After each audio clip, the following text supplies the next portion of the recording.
Hello everyone, मैं महेंद्र सिंह आप सभी का अपने यूट्यूब चैनल मेरी क्लास में स्वागत करता हूं। तो बढ़ते हैं करंट अफेयर्स 3 जून की ओर। देखते हैं पहला question. One nation one card योजना में कितने राज्य शामिल हुए हैं? वन नेशन वन कार्ड मतलब एक देश एक कार्ड योजना हाल ही में शुरू की गई है। इसमें कितने राज्य शामिल किए गए हैं? तो हाल ही में 2 जून को इसमें 3 नए राज्यों को शामिल किया गया है। वो राज्य कौन कौन से हैं? तो वो राज्य है आपका सिक्किम। कौन सा राज्य है? सिक्किम है, उड़ीसा है। और कौन सा राज्य है? तो उड़ीसा है और मिजोरम को इसमें शामिल किया गया है। तो अब कुल मिलाकर वन नेशन वन कार्ड में शामिल होने वाले राज्यों की संख्या कितनी हो गई है? 20 हो गई है। और इसकी जानकारी केंद्रीय उपभोक्ता मामले एवं खाद्य मंत्री रामविलास पासवान ने दी है। कौन मंत्री हैं? तो केंद्रीय खाद्य मंत्री रामविलास पासवान है। इस योजना की शुरुआत कब हुई थी? तो 9 अगस्त को इस योजना की शुरुआत 2019 में हुई थी। 9 अगस्त 2019 को इस योजना की शुरुआत हुई थी। तो इसका आंसर कौन सा सही है? तो इसका आंसर बी आंसर सही है कि वन नेशन वन कार्ड में शामिल देशों की संख्या राज्यों की संख्या कितनी है? तो 20 हो गई है। इससे क्या होगा? अन्य राज्यों के जो कामगार किसी दूसरे राज्य में काम करते हैं, अपने राज्य में नहीं है, तो वहीं पर वो राशन ले सकते हैं, जिसके तहत राशन कार्ड के तहत पोर्टेबिलिटी के तहत उन्हें उसी राज्य में राशन मिल जाएगा जहां पर वो काम करते हैं। इसके तहत 3 रुपए में प्रति किलो के हिसाब से उन्हें चावल और 2 रुपए प्रति किलो के हिसाब से उन्हें गेहूं वितरण का इसमें प्रावधान किया गया है। इस योजना की शुरुआत 9 अगस्त 2019 को की गई थी। हाल ही में इसमें 3 नए राज्य सिक्किम, मिजोरम, उड़ीसा शामिल हुए हैं। इस योजना के तहत अन्य राज्य के जो मजदूर या कोई भी व्यक्ति किसी अन्य राज्य में काम करते हैं तो उन्हें बड़ा लाभ मिलेगा। कौन? केंद्रीय उपभोक्ता मामले खाद्य मंत्री रामविलास पासवान है, इन्होंने ये सूचना जारी की है। वीडियो अच्छी लगे तो आप इसे लाइक और सब्सक्राइब करना ना भूलें और नोट्स जरूर बनाएं। डिस्क्रिप्शन से आप इसकी पीडीएफ भी डाउनलोड कर सकते हैं और सुबह उठकर ये वीडियो जरूर देखें। अगला प्रश्न लेते हैं। कितनी फसलों के न्यूनतम समर्थन मूल्य की घोषणा की गई है? ए 14 खरीफ फसल। इसका मतलब ये खरीफ फसलों से संबंधित अभी न्यूनतम समर्थन मूल्य की घोषणा हुई है। न्यूनतम समर्थन मूल्य एमएसपी इसको इंग्लिश में कहते हैं, मिनिमम सपोर्टिव प्राइस। इसकी घोषणा किसने की है? तो इसकी घोषणा केंद्रीय कृषि मंत्री नरेंद्र सिंह तोमर ने की है। तो 14 फसलों पर हाल ही में कितनी फसलों पर? 14 फसलों पर न्यूनतम समर्थन मूल्य की घोषणा हुई है और जिसमें ये घोषणा भी हुई कि 50 से 83% तक इसमें बढ़ोतरी की गई है। कितने परसेंट? तो 50 से 83% तक की बढ़ोतरी इसमें हुई है। केंद्रीय कृषि नरेंद्र सिंह तोमर ने खरीफ फसलों के न्यूनतम समर्थन मूल्य पर 50 से 83% तक की बढ़ोतरी की घोषणा की है। अब कुछ इंपॉर्टेंट पॉइंट। सरकार 22 फसलों के न्यूनतम समर्थन मूल्य जारी करती है। कितने फसलों के न्यूनतम समर्थन मूल्य? एमएसपी जारी करती है। तो 22 फसलों की जारी करती है। कौन सा आयोग जारी करता है? तो सीएसीपी, कृषि लागत मूल्य आयोग, ये सारी सूचनाएं देता है। तो सरकार 22 फसलों के लिए क्या करती है? न्यूनतम मूल्य जारी करती है, एमएसपी जारी करती है, जबकि गन्ने के लिए एफआरपी जारी करती है, उचित समर्थन मूल्य जारी करती है। इंपॉर्टेंट है, आप इसे याद रखेंगे। अभी तक कुल 360 लाख मैट्रिक टन गेहूं व 95 लाख मैट्रिक टन धान की खरीदारी हुई है। फसलों की बात करें तो भारत में 3 प्रकार की प्रमुख रूप से फसलें बोई जाती हैं। खरीफ की फसल, रबी की फसल और जायद या नकदी फसल। खरीफ फसल को जून जुलाई में बोया जाता है, जिसकी 14 फसलों की न्यूनतम समर्थन मूल्य घोषित किया गया है। कब बोया जाता है? जून जुलाई में बोया जाता है और सितंबर अक्टूबर में इसकी कटाई हो जाती है। तो प्रमुख फसलें कौन सी हैं? ध्यान से सुनिएगा, आपको इतनी फसलें कहीं पर नहीं मिलेंगी। सूरजमुखी, उड़द, धान, ज्वार, बाजरा, राई, मूंग, मूंगफली, सोयाबीन, तिल, ढैंचा, कपास, गन्ना, अरहर, मक्का, तंबाकू। एक बार फिर सुन लीजिए। सूरजमुखी, उड़द, बाजरा, ज्वार, धान, मूंगफली, मूंग, राई, सोयाबीन, तिल, तंबाकू, ढैंचा, कपास, गन्ना, अरहर, मक्का, ये सारी फसलें आपकी खरीफ की फसलें हैं। और प्रमुख रूप से इन्हीं में 14 फसलों को क्या किया गया है, इनके मूल्य निर्धारित किए गए हैं। रबी की फसल अक्टूबर नवंबर में बोई जाती है और मार्च अप्रैल में काट ली जाती है। इसके अंतर्गत गेहूं, चना, मटर, मसूर, सरसों, राई, जौ, आलू शामिल हैं। अगली बात करें तो जायद की फसल नकदी फसल कहलाती है। इसमें परवल, खरबूज, तरबूज, कुंदरू, सब्जी से संबंधित फसलें आती हैं। अब ये जो 14 से संबंधित, तो इसमें 3 के आपको याद करने हैं।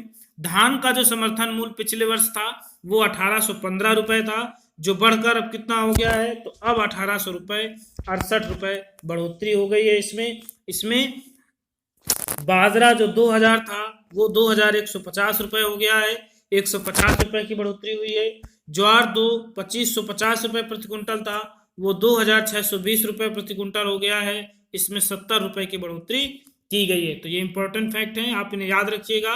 अगला प्रश्न लेते हैं, चैंपियंस अभियान या पोर्टल की शुरुआत किसने की है? ए अमित शाह, बी नरेंद्र मोदी, सी निर्मला सीतारमण, डी राजनाथ सिंह। तो इसे नरेंद्र मोदी द्वारा शुरू किया गया है। यह एक प्रकार का टेक्नोलॉजी प्लेटफॉर्म है जो एमएसएमई उद्योग को राहत प्रदान करने के लिए शुरू किया गया है। इसका मुख्य उद्देश्य क्या है? तो इसका मुख्य उद्देश्य छोटी इकाइयों को प्रोत्साहित करना है, उनकी शिकायतों को दूर करना है और उनकी मदद करना है। चैंपियंस का पूरा नाम देख लीजिए आप, creation and harmonium application of modern process for increasing output and national strength है। तो इंपॉर्टेंट है, आप इसे लिख लीजिएगा। किसने इसको अभी पोर्टल को शुरू किया है? तो मोदी जी ने इस पोर्टल को अभी हाल ही में शुरू किया है। तो ये इसका पूरा नाम है, क्रिएशन चैंपियंस का, आप इसको नोट कर लीजिएगा। अगला प्रश्न है, PPE personal protective equipment, PPE आप इसे पढ़ लीजिएगा, पर्सनल प्रोटेक्टिव इक्विपमेंट को कीटाणु रहित करने के लिए किसने अल्ट्रा स्वच्छ बूथ विकसित किया है? ICMR, Indian Council of Medical Research Delhi, DRDO defence research and development Organisation, रक्षा अनुसंधान एवं विकास संगठन, आईआईटी हैदराबाद और आईआईटी कोलकाता। तो इसे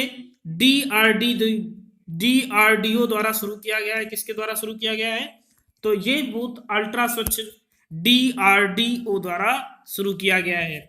यह एक कीटाणु शोधन इकाई है जो ओजोनेटेड स्प्रेयर टेक्नोलॉजी नामक एक, ये आप देख लीजिए डिफेंस मिनिस्ट्री का लोगो है, ये लिखा हुआ है, बलस्य मूलम विज्ञानम इसका मूल ध्येय वाक्य है, उन्नत ऑक्सीडेटिव प्रक्रिया का उपयोग करती है। तो ओजोनेटेड स्प्रेयर टेक्नोलॉजी किसका प्रयोग करती है? ऑक्सीडेटिव प्रक्रिया का उपयोग करती है। इसमें ओजोन सीलेंट टेक्नोलॉजी का भी प्रयोग किया गया है। अब ये टेक्नोलॉजी क्या है? ओजोन एक ऑक्सीकरण यौगिक है जो तेजी से कार्बनिक पदार्थ, मैग्नीज, लोहा आदि का ऑक्सीकरण करता है। ओजोन का प्रयोग कीटाणु शोधन में किया जाता है। ऑक्सीजन के ये जब 3 अणु आपस में मिलते हैं तो ओजोन गैस का निर्माण होता है। ओजोन गैस को जीवन रक्षक गैस भी कहा जाता है क्योंकि सूर्य से आने वाली परावैंगनी किरणों को ये समताप मंडल में ही रोक देता है। क्योंकि अल्ट्रावायलेट जो सूर्य की किरणें आती है उनसे कैंसर, मोतियाबिंद, चर्म रोग जैसी बीमारियां उत्पन्न होती हैं। इनको ये अवशोषित कर लेती है। कहाँ पर? तो समताप मंडल में ही, इसीलिए इसे जीवन रक्षक गैस भी कहा जाता है। ओजोन का प्रयोग कीटाणु शोधन में किया जाता है। अब डीआरडीओ ने शुरू किया है, तो डीआरडीओ के विषय में देख लीजिए।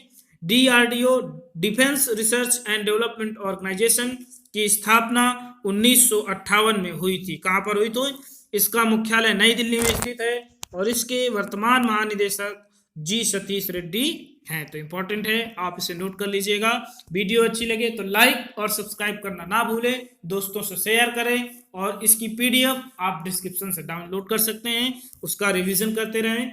अगला प्रश्न है, पीएम स्वनिधि योजना कब तक लागू रहेगी? इंपॉर्टेंट योजना है। तो मार्च 2022 तक, मार्च 2023 तक, 2025, मार्च 2021 तक। तो मार्च 2022 तक इस योजना को लागू करने का उद्देश्य है। अब ये योजना क्या है? तो यह एक क्रेडिट सुविधा योजना है जो 50 लाख से अधिक शहरी और ग्रामीण वेंडर्स, घूमने फिरने वाले, फेरी वाले, छोटे दुकानदारों की मदद करेगी। इसके तहत छोटे दुकानदारों और फेरी लगाने वालों को 10,000 रुपए का ऋण प्रदान करना है। तो ये योजना कब तक कार्य करेगी? तो ये मार्च 2022 तक योजना कार्य करेगी। छोटे दुकान आत्मनिर्भर योजना भारतीय अर्थव्यवस्था को पुनर्जीवित करने के लिए शुरू की गई थी, जिसके तहत 20 लाख करोड़ रुपए की घोषणा हुई थी और यह माना गया था कि यह आवंटित राशि भारत की जीडीपी का 10% है। उसी का यह हिस्सा है पीएम स्वनिधि योजना। अब ये कैसे तय हुआ कि 10% ही खर्च करना है? तो संयुक्त राष्ट्र द्वारा ग्लोबल प्लान, ये बड़ा इंपॉर्टेंट पॉइंट है कि संयुक्त राष्ट्र द्वारा चलाया गया ग्लोबल प्लान किससे संबंधित था? तो ये अर्थव्यवस्था को पुनर्जीवित करने से संबंधित था और ये संयुक्त राष्ट्र ने एक प्लान तैयार किया। उस प्लान का नाम था ग्लोबल प्लान और उसी के तहत ये निर्णय लिया गया कि प्रत्येक देश जो महामारी से ग्रस्त है उसे अपनी जीडीपी का 10% अर्थव्यवस्था को जीवित करने के लिए खर्च करना चाहिए।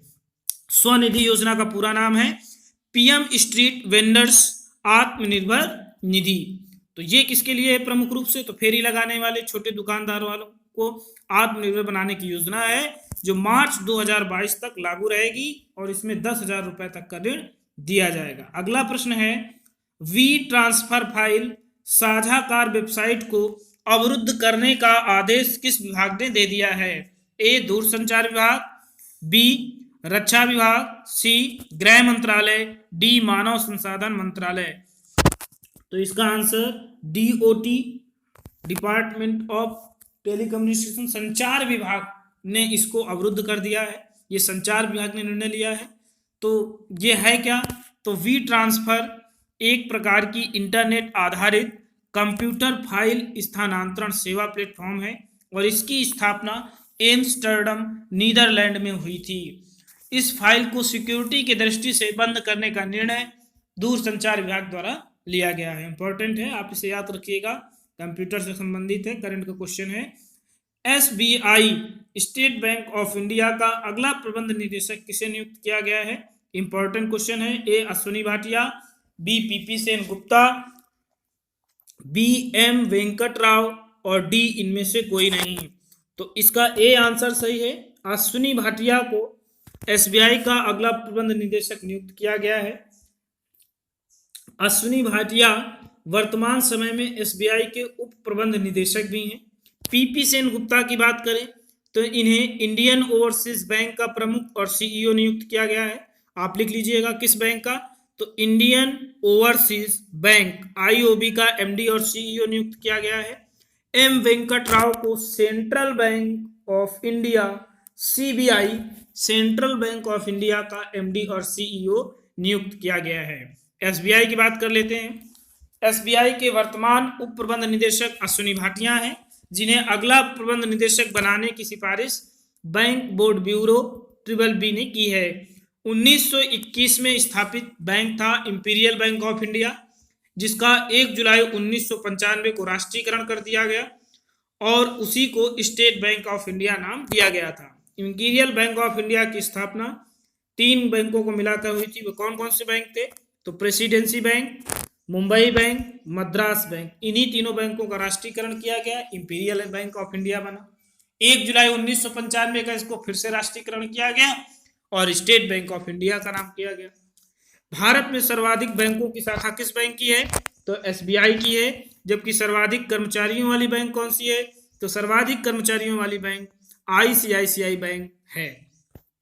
इसकी स्थापना ग्रामीण साख सर्वेक्षण समिति की सिफारिश पर की गई थी। इसकी मतलब एसबीआई की स्थापना, कोई भी आईसीआई नहीं समझेगा, इसकी स्थापना एसबीआई की स्थापना ग्रामीण साख सर्वेक्षण समिति की सिफारिश पर की गई थी। आईसीआईसीआई बैंक के विषय में आप डिटेल से कमेंट बॉक्स में लिख सकते हैं। अगला प्रश्न लेते हैं, किस राज्य ने 2 जून को अपनी स्थापना दिवस बनाई है? ए तेलंगाना, बी असम, सी मुंबई, डी गुजरात। तो इसका ए आंसर सही है। किसने अपनी स्थापना दिवस मनाई है? तो तेलंगाना ने अपना स्थापना दिवस मनाया है। बी एन कृष्णा समिति की सिफारिश पर इसे 2 जून 2014 को आंध्र प्रदेश से अलग किया गया। किसकी सिफारिश पर? तो बी एन कृष्णा समिति की सिफारिश पर 2 जून 2014 को ये आंध्र प्रदेश से अलग हुआ और भारत के 29वें राज्य के रूप में शामिल हुआ था। किस राज्य के रूप में शामिल हुआ? तो 29वें राज्य के रूप में भारत में ये शामिल हुआ था। अब तेलंगाना की बात करते हैं तो तेलंगाना की वर्तमान समय में राजधानी हैदराबाद है।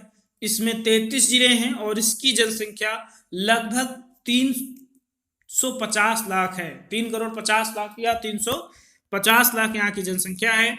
यहाँ की राजभाषा तेलुगु और उर्दू है। वर्तमान राज्यपाल तमिलिसाई सौंदरराजन, मुख्यमंत्री के चंद्रशेखर राव हैं। 2 क्वेश्चन और इससे बनते हैं। अगर हम बात करें कि पहले तेलंगाना के पहले मुख्यमंत्री कौन थे, तो के चंद्रशेखर राव ही थे। टीआरएस तेलंगाना राष्ट्र समिति इनकी पार्टी का नाम है। पहले राज्यपाल कौन थे, तो ES नरसिम्हन थे। ESL नरसिम्हन राव इसके पहले राज्यपाल थे। यहाँ पर द्विसदनीय विधानमंडल है। कैसी विधानमंडल है? ये आपका तेलंगाना है, देख लीजिए आप मैप में, ये आपका तेलंगाना स्टेट रहा। इसका गठन कब हुआ? तो 2 जून 2014 को 29वें राज्य के रूप में हुआ। BN कृष्णा समिति के अनुसार हुआ। आर्टिकल 2 और 3 के तहत किसी भी राज्य की अलग किया जा सकता है या एक ही राज्य में कई राज्य शामिल किए जा सकते हैं। तो इसका वर्णन किस आर्टिकल में है? तो आर्टिकल 2 और 3 में राज्यों को, नए राज्यों के गठन की बात की गई है। उनके सीमा परिवर्तन, नाम परिवर्तन का गलन किया गया है। तो आर्टिकल 2 और 3 के तहत ये सारी प्रोसेस की जाती है। अगला इसी के विषय में देख लीजिए, तेलंगाना के विषय में। राजधानी हैदराबाद, राज्यपाल तमिलिसाई सौंदरराजन, मुख्यमंत्री चंद्रशेखर राव। विधानमंडल यहाँ पर द्विसदनात्मक है, अर्थात विधान परिषद और विधानसभा दोनों होंगी। विधानसभा की 119 और विधान परिषद की 46 सीटें हैं। कृष्णा एवं गोदावरी यहाँ की प्रमुख नदियां हैं। यहाँ का राजकीय पक्षी इंडियन रोलर है। राजकीय पशु चित्तीदार हिरण, राजकीय फूल टंगेडू, राजकीय पेड़ जम्मी ट्री है। कौन सा ट्री है? तो जम्मी ट्री है। एक पॉइंट बड़ा इंपॉर्टेंट है, कृष्णा और गोदावरी यहाँ की प्रमुख नदियां हैं। कृष्णा नदी पर बना नागा अर्जुन सागर बांध पत्थर से बना दुनिया का सबसे बड़ा बांध है। कैसा बांध है? तो पत्थर से बना दुनिया का सबसे बड़ा बांध है। यहाँ पर लोकसभा की 7 और राज्यसभा की 17 सीटें है। ये पॉइंट आप लिख लीजिएगा, नोट नहीं किया गया है। करंट से 2 पॉइंट है यहाँ पर। VS टनल सैनिटाइजेशन के लिए लॉन्च की गई थी। यहाँ पर VS टनल सैनिटाइजेशन के लिए लॉन्च की गई थी। और तेलिया रुमाल को GI टैग प्रदान किया गया हाल ही में। इंपॉर्टेंट है, तेलिया रुमाल को GI टैग दिया गया है। किस रुमाल को दिया गया है? तो तेलिया रुमाल को हाल ही में GI टैग मिला है। तो आप इसे नोट कर लीजिएगा। यह एक प्रकार की काले पीले रंग की साड़ी होती है, तो इसे GI टैग मिला है और VS टनल सैनिटाइजेशन के लिए यहाँ पर लॉन्च किया गया था। तो ये रहा आपका तेलंगाना। अगला प्रश्न लेते हैं, दुनिया का सबसे बड़ा मोबाइल निर्माता देश कौन सा है? A भारत, B चीन, C रूस, D अमेरिका। तो सबसे ज्यादा दुनिया का मोबाइल उत्पादक देश कौन सा है? चाइना है। चाइना की राजधानी क्या है? तो बीजिंग है। राष्ट्रपति शी जिनपिंग है। प्रधानमंत्री ली केकियांग है। हाल ही में इसने WHO को $2 बिलियन राशि देने की बात कही थी। कल के प्रश्न में बताया गया कि इसने सांडोंग नामक प्रथम स्वदेशी विमान युद्धवाहक पोत शामिल किया है। सांडोंग नामक इसने स्वदेशी विमान वाहक पोत बनाया है। इसने अपने मंगल मिशन को तिहानयेन-1 नाम दिया है। मंगल मिशन को तिहानयेन नाम दिया है। इसकी मुद्रा रेमनबी तथा युआन है। डिजिटल करेंसी EP इसने जारी की है। 2 उपग्रह सिंगफुन 1 और सिंगफुन 2 लॉन्च किए थे इसने। और हाल ही में इतने ही ठीक है। तो अब दूसरा पॉइंट जो है चर्चा में है अभी, कि दुनिया का सबसे बड़ा मोबाइल निर्माता देश कौन सा बन गया है? तो भारत बन गया है। प्रथम स्थान पर चीन है। और इसकी जानकारी कानून एवं न्याय मंत्री रविशंकर प्रसाद ने दी है। तो ये भी याद रखिएगा कि भारत का स्थान मोबाइल निर्माता के रूप में दूसरे स्थान पर है। अगला प्रश्न है, real time electricity market RTM किसने लॉन्च किया है? रियल टाइम इलेक्ट्रिसिटी मार्केट, उसी को RTM कहा गया है। किसने लॉन्च किया है? तो इंडियन एनर्जी एक्सचेंज ने, central of Indian trade unions ने, दोनों ने मिलकर जारी किया है। इनमें से कोई नहीं। तो इसका आंसर ए सही है। इंडियन एनर्जी एक्सचेंज ने RTM को जारी किया है। इस RTM का उद्देश्य क्या है? Real time market, electricity market launch किया गया है। इसका उद्देश्य बिजली आवश्यकताओं की योजना बनाने में मदद करना है आरटीएम को इंडियन एनर्जी एक्सचेंज ने लॉन्च किया है। इंडियन एनर्जी एक्सचेंज एक इलेक्ट्रॉनिक प्रणाली है जो सीईआरसी केंद्रीय विद्युत नियामक आयोग सीआरईसी लिख गया है, सीईआरसी होगा सेंट्रल इलेक्ट्रिसिटी, तो सीईआरसी द्वारा विनियमित किया जाता है। इसकी शुरुआत 2008 में हुई थी। तो कब हुई इसकी इलेक्ट्रिक इंडियन एनर्जी एक्सचेंज की? तो इसकी शुरुआत 2008 में हुई थी। अगला प्रश्न लेते हैं, रसायन एवं प्रदूषण विभाग का, इंपॉर्टेंट है, रसायन एवं पेट्रो विभाग आप पढ़िए। यहाँ पर ये पॉइंट्स गलत हो गया है, यहाँ पर प्रदूषण नहीं है, यहाँ पर पेट्रो है। रसायन एवं पेट्रो रसायन विभाग का सचिव किसे नियुक्त किया गया है? किसे नियुक्त किया गया है? रसायन एवं पेट्रो रसायन विभाग का आर के चतुर्वेदी, बी दिलीप ओबेन, सी गोविंद राजुलू नटाला, डी अरुण सिंघल। तो हाल ही में इसका सचिव आर के चतुर्वेदी को बनाया गया है। किसे बनाया गया है? तो आर के चतुर्वेदी रसायन एवं पेट्रो रसायन विभाग के सचिव बनाए गए हैं। दिलीप ओमन की चर्चा कर लेते हैं, तो ये स्टील एसोसिएशन के अध्यक्ष चुने गए हैं। गोविंद राजुलू नटाला की बात कर लें तो ये नाबार्ड बैंक के अध्यक्ष चुने गए हैं। अरुण सिंघल की अगर बात की जाए तो कल के ही वीडियो में अरुण सिंघल की चर्चा की गई थी कि अरुण सिंघल कौन है।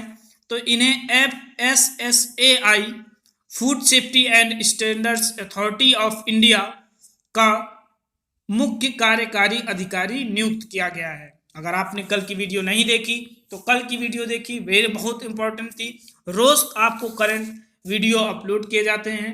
अपनी करंट की क्वेश्चन या करंट समसामयिकी में अपनी पकड़ बनाने के लिए आप रोज वीडियो देख सकते हैं। डिटेल पीडीएफ आप डिस्क्रिप्शन से डाउनलोड कर सकते हैं। वीडियो अच्छी लगे तो लाइक, सब्सक्राइब और शेयर भी कर सकते हैं। अगला प्रश्न लेते हैं। अगला प्रश्न है, एनडीबी बैंक का उपाध्यक्ष किसे चुना गया है? न्यू डेवलपमेंट बैंक का उपाध्यक्ष किसे चुना गया है? तो न्यू डेवलपमेंट बैंक की बात कर रहा है A Anil Kishore, B SN Rajeshwari, Shri R Lekha, PK Nair. तो इसके उपाध्यक्ष अनिल किशोर को चुना गया है। किसको चुना गया है? अनिल किशोर को एनडीबी का उपाध्यक्ष चुना गया है। एनडीबी की बात कर लीजिए। न्यू डेवलपमेंट बैंक की स्थापना जुलाई 2015 में हुई थी। इसे ब्रिक्स राष्ट्रों ने मिलकर बनाया है। इस बैंक को ब्रिक्स राष्ट्रों ने मिलकर बनाया है। ब्रिक्स ब्राजील, रूस, इंडिया, चाइना और दक्षिण अफ्रीका, ये इसके 5 देश हैं। इसका मुख्यालय शंघाई चीन में स्थित है और वर्तमान समय में हाल ही में अभी इसके अध्यक्ष बनाए गए हैं मार्कोस ट्राइजो। कौन बनाया गया है? तो मार्कोस ट्राइजो बनाए गए हैं। ये कहाँ के हैं? तो ब्राजील के हैं। ब्राजील दक्षिण अमेरिकी महाद्वीप का सबसे बड़ा देश है। कहाँ का देश है? तो दक्षिण अमेरिकी महाद्वीप का ये सबसे बड़ा देश है। यहाँ की राजधानी ब्राजीलिया है और वर्तमान समय में राष्ट्रपति जेयर बोल्सोनारो हैं। तो अगला, अब इसमें से ऑप्शन ध्यान से देखिए, ये अभी हाल ही में नियुक्त हुए प्रमुख व्यक्ति हैं। मैं जब भी किसी व्यक्ति की नियुक्ति होती है तो मैं उन्हीं ऑप्शन को रखता हूँ आपके लिए कि आपका रिवीजन भी होते रहे, जो हाल ही में किसी ना किसी पद पर नियुक्त हुए हैं। तो SN राजेश्वरी की बात की जाए तो इन्हें ओरिएंटल इंश्योरेंस कॉमर्स कंपनी का अध्यक्ष चुना गया है। किसका प्रमुख बनाया गया है? तो OIC ओरिएंटल इंश्योरेंस कंपनी का अध्यक्ष चुना गया है। इससे पहले ये यूनाइटेड इंश्योरेंस कंपनी की अध्यक्ष थी। CR लेखा, इन्हें पहली DGP, प्रथम महिला DGP के रूप में इनकी नियुक्ति केरला में हुई है। PK नायर, इन्हें नाइजर में भारत का राजदूत नियुक्त किया गया है। नाइजर की राजधानी नियामी है और मुद्रा फ्रैंक है। तो ये पॉइंट भी आप याद रखिएगा। अगला प्रश्न लेते हैं, सिडबी का उप प्रबंध निदेशक किसे नियुक्त किया गया है? Small industry development bank of India का उप प्रबंध निदेशक किसे नियुक्त किया गया है? ए बसंत राव, सत्य वेंकट, PR जयशंकर, सुनील कुमार बंसल। तो इसका आंसर ए सही है। बसंत राव सत्य वेंकट को सिडबी का उप प्रबंध निदेशक नियुक्त किया गया है। यह सूक्ष्म, मध्यम और लघु उद्योग की सबसे बड़ी बैंकिंग संस्था है जो दीर्घकालीन ऋण उपलब्ध कराती है। सिडबी की स्थापना 2 अप्रैल 1990 को लखनऊ में हुई थी और इसका मुख्यालय लखनऊ में स्थित है।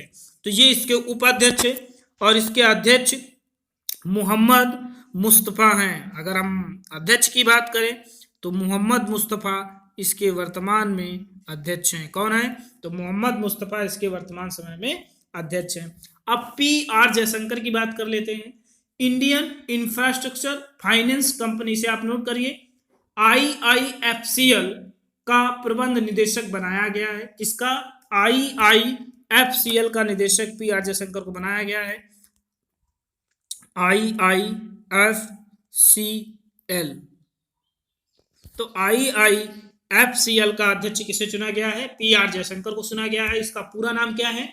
तो India infrastructure finance company limited इसका पूरा नाम है। इसकी स्थापना 2006 में हुई थी। यह विभिन्न परियोजनाओं को दीर्घकालीन ऋण उपलब्ध कराती है। सुनील कुमार बंसल जो C ऑप्शन, इनकी चर्चा कर लेते हैं। इन्हें IFCI लिमिटेड का अध्यक्ष चुना गया है। इन्हें IFCI लिमिटेड का अध्यक्ष या उप MD बनाया गया है, वाइस MD चुना गया है। IFCI की स्थापना 1 जुलाई 1948 को हुई थी। इसका पूरा नाम the industrial finance corporation of India है। तो ये भी आप याद रखिएगा। ये भी तीनों हाल ही के करंट पॉइंट्स हैं, आप इनको भी नोट कर लीजिएगा। सिडबी बैंक की स्थापना 2 अप्रैल 1990 को हुई। इसका मुख्यालय लखनऊ में स्थित है और वर्तमान अध्यक्ष मोहम्मद मुस्तफ़ा हैं। अगला प्रश्न ले लेते हैं। किस खिलाड़ी को खेल रत्न पुरस्कार के लिए नामित किया गया है? प्रत्येक वर्ष 29 अगस्त को खेल दिवस दिया जाता है और ये खेल दिवस ध्यानचंद के जन्म दिवस पर, मेजर ध्यानचंद हॉकी के प्रसिद्ध खिलाड़ी थे। हॉकी का जादूगर, गोल मशीन, दिद्दा आदि नामों से उनको जाना जाता था।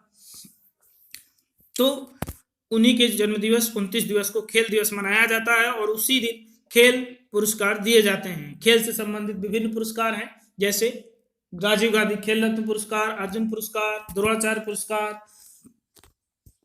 तो अब उनकी बात कर लेते हैं कि किसको इस बार नामित किया गया है। इंपॉर्टेंट है, अभी नामांकन किया जा रहा है। रोहित शर्मा, अमित पंघाल, विकास कृष्ण, रानी रामपाल। अब आपको मैं ये बता दूं कि ये सभी राजीव गांधी खेल रत्न पुरस्कार भारत का सबसे बड़ा खेल रत्न पुरस्कार है। इसे खेल रत्न भी कहा जाता है। सभी को नामित किया गया है। रोहित शर्मा को क्रिकेट की तरफ से, अमित पंघाल और विकास कृष्णा को बॉक्सिंग फेडरेशन की तरफ से, रानी रामपाल को हॉकी खिलाड़ी हैं की तरफ से। तो आप याद रखिएगा, चारों को इस बार राजीव गांधी खेल रत्न पुरस्कार के लिए नामांकित किया गया है। रोहित शर्मा को क्रिकेट की तरफ से BCCI ने नियुक्त किया है, नामांकित किया है। BCCI के अध्यक्ष सौरव गांगुली हैं। अमित पंघाल 2019 की विश्व चैंपियन में रजत पदक जीतने वाले एकमात्र भारतीय थे। विकास कृष्ण बॉक्सिंग फेडरेशन से संबंधित है। रानी रामपाल हॉकी की कप्तान है इस समय। तो इन सभी को राजीव गांधी खेल रत्न पुरस्कार के लिए नामांकित किया गया है। राजीव गांधी खेल रत्न पुरस्कार के क्षेत्र में, खेल के क्षेत्र का सबसे बड़ा पुरस्कार है। इसकी शुरुआत 1991 में हुई थी। प्रथम पुरस्कार शतरंज खिलाड़ी विश्वनाथन आनंद को प्राप्त हुआ था और इसके तहत 7.5 लाख रुपए की धनराशि भी दी जाती है, जबकि अर्जुन पुरस्कार 1961 में शुरू हुआ था। अगला प्रश्न है, कोविड-19 पर बिहाइंड द मास्क नामक पुस्तक किसने लिखी है? इंपॉर्टेंट है। बिहाइंड द मास्क नामक पुस्तक में बताया गया है कि कोविड-19 का जन्म कहां पर हुआ, कैसे इसने विस्तार रूप लिया और किस तरह से पूरे विश्व को इसने एक महामारी के रूप में जकड़ लिया है। तो इसका आंसर है C नंबर सही है। मोहम्मद अब्दुल मन्नान ने यह पुस्तक लिखी है, behind the mask. Option A Amitabh Ghosh, ये 54वां ज्ञानपीठ पुरस्कार पाने वाले व्यक्ति थे। पहले अंग्रेजी भाषा के लेखक थे, बंगाल के हैं, जिन्हें 54वां ज्ञानपीठ पुरस्कार प्रदान किया गया है। भारतीय साहित्य के क्षेत्र में दिया जाने वाला यह सर्वोच्च पुरस्कार है, ज्ञानपीठ पुरस्कार। इनकी प्रसिद्ध पुस्तकों में flood of fire, river of smoke चर्चित है। कृष्णा सोबती, इनको भी ज्ञानपीठ पुरस्कार मिला था, इनसे पहले मिला था, 53वां ज्ञानपीठ पुरस्कार मिला था। नादिया मुराद, द लास्ट गर्ल इनकी प्रसिद्ध पुस्तक है, इन्हें नोबेल पुरस्कार भी दिया गया था। तो इंपॉर्टेंट है, इनकी पुस्तक याद रखिएगा। The Last Girl Nadia Murad की है, अमिताभ घोष की River of Smoke, Flood of Fire, Krishna Sobti 53वां ज्ञानपीठ पुरस्कार, और अमिताभ घोष 54वां ज्ञानपीठ पुरस्कार पाने वाले व्यक्ति हैं। वीडियो अच्छी लगे तो इसे लाइक और सब्सक्राइब करना ना भूलें और दोस्तों के साथ इसे शेयर करें। नोट्स बनाते रहें, अच्छे से रहें, स्वस्थ रहें।